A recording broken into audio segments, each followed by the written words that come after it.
is Darcy's Corner. It's December 14th, 2022, and we're almost at the new year, and the pandemic's still going on.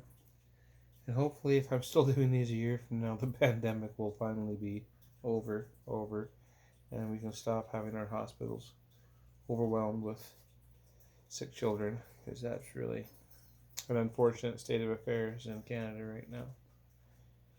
In Alberta in particular, but in Canada in general, our hospitals are not doing good. But that's not the point of this Darcy's Corner. First of all, I wanted to say thank you to all of my 23 subscribers and whoever else it is that's watching these videos, because from time to time on other social media platforms and even just in real life, if I happen to come across some of these individuals, people will comment on things that I've brought up on Darcy's Corner, and they'll give me words of encouragement.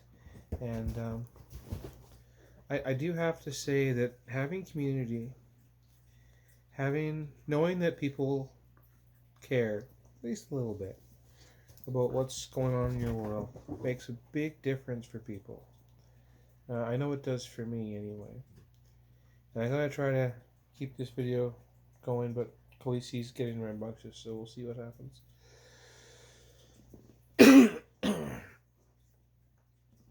It's not her fault, though. I haven't taken her outside in like a week just because I've been really busy or it's been really cold.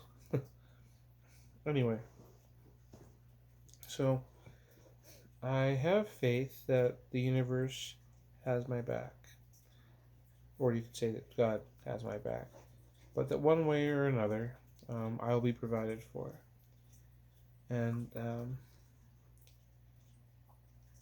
I have to believe that, because I always have been provided for, ultimately, even though sometimes things do get really tough and I get really scared. In general, though, I'm still alive, I'm still here. Somebody explained to me a few different times, and there's YouTube videos on what happens if you are in a constant state of fear and worry, and your cortisol levels are up all the time. It does something to your nervous system and your body, and it causes unhealthy situations to happen. And basically, that's kind of the state I've been in since doing this job, and it just being so intense all the time, with people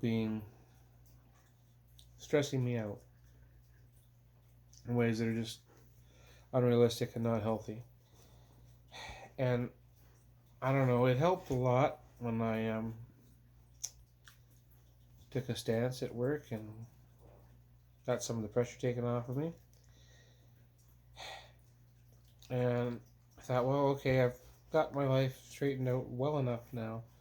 I can get my surgeries on the go, and my finances are in a good enough position that I can consolidate some debts into one thing and get a new vehicle at the same time, because my truck has 240,000 kilometers on it, and the list of things that are going wrong just keeps growing. It's only worth about $3,000, and for $5,000, maybe even $6,000, I could get all the essential things that are wrong right now fixed. You know, and the problems just keep growing. So I went and financed a new vehicle that's better than the one I have now, but probably wasn't necessarily the smartest move, because the payments are quite steep, and 2 or 3 years from now I might be very upset that I made that decision, but I did. And as I'm get my picture with my new car, and I'm driving home, and I got the Bluetooth hooked up to it, and the phone rings, and it's my boss, and he says, "Darcy, do you remember this truck that you loaded on Monday? It's now Wednesday." And I'm like, "Well, no, not really, because Monday's a long time ago now." And he said, "Well, you loaded the thing wrong. You put this on top of that, and you're not allowed to do that. And we need to kind of sort out what happened. And so I want you, when you come in to work today, I want you to come into my office and we'll figure this out. So I went into his office. He showed me the picture of the truck, and it had been loaded wrong, and I had done it. And he said, "Why did you do that?" And I honestly didn't have an answer because I didn't even remember loading it. That doesn't mean that I didn't load it. It's just that when I do a routine item multiple times, over and over again, like, I don't have the ability to photo recall absolutely everything I do with my day, all day, every day, routine tasks. I can't. So I couldn't give him an adequate explanation as to why I did that way that day. And he's like, "Yeah, well, that's kind of the problem." And then he pulls out a little list on his computer and he says, "These are the mistakes you've made since you've been here."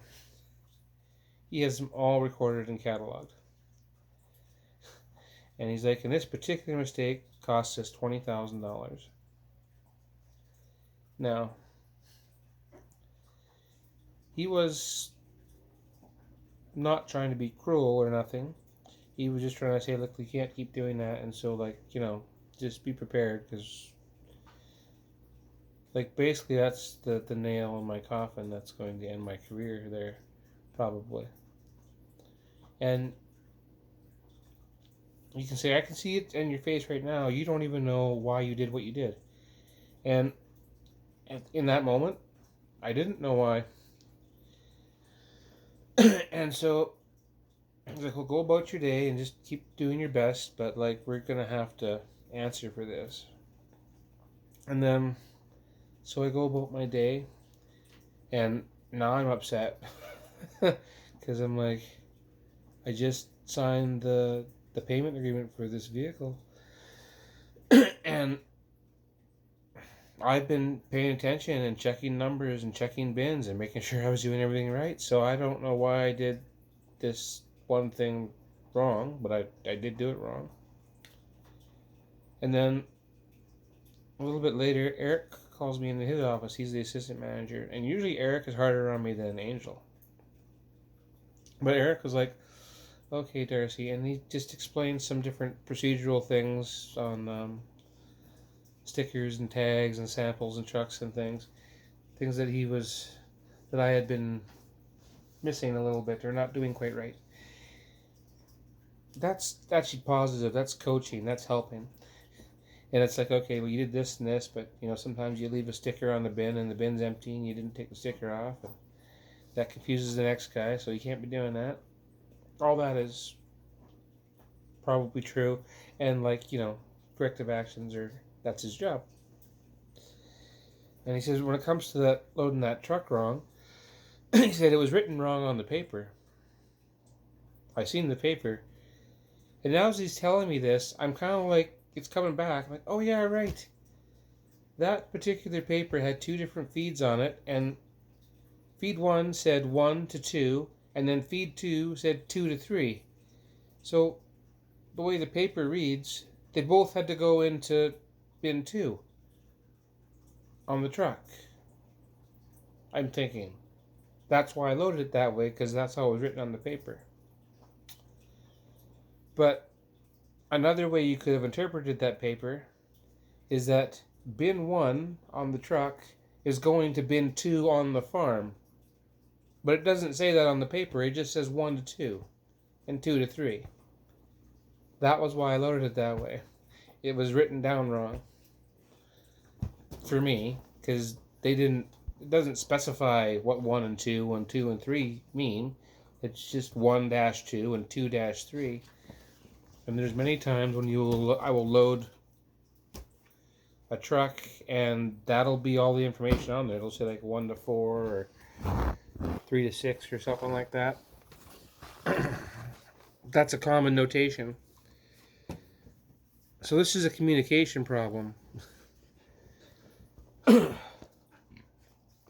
And whatever, the communication problem cost the company $20,000, and it's all my fault.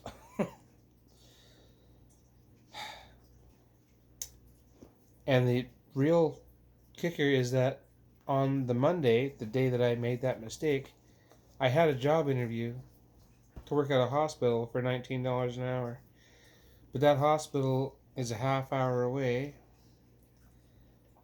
And at the time, I thought I had sorted out my employment problems where I'm at. So I politely turned them down. Also, I had a cold that day, so I didn't go in for the interview. Because you're not supposed to go into a hospital now if you're sick, which is ironic. But anyway,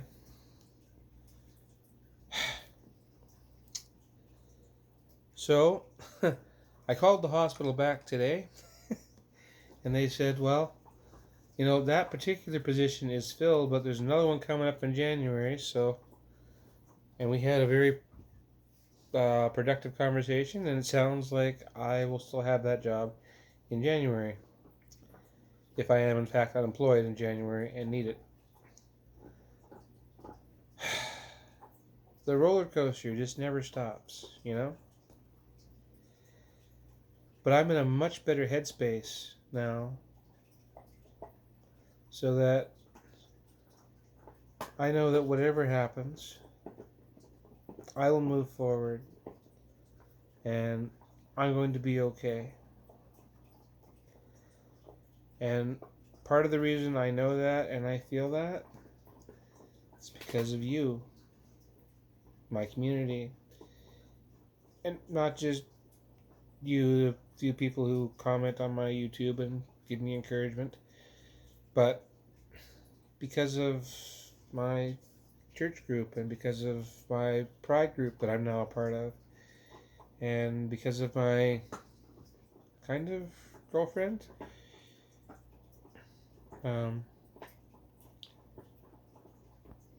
Yeah, that's complicated and odd, but it's still a wonderful, positive relationship, and I am so grateful for it. However strange the form may take, because we're not girlfriend in the true lesbian sense, I don't think, but that's fine. But we have become close, and I value that friendship a lot, and others like it. My life feels full and has meaning, and that I've missed that. It's been a lonely pandemic. Anyway, so Darcy's Corner. The turmoil never stops, but I have faith that life will be good. Peace.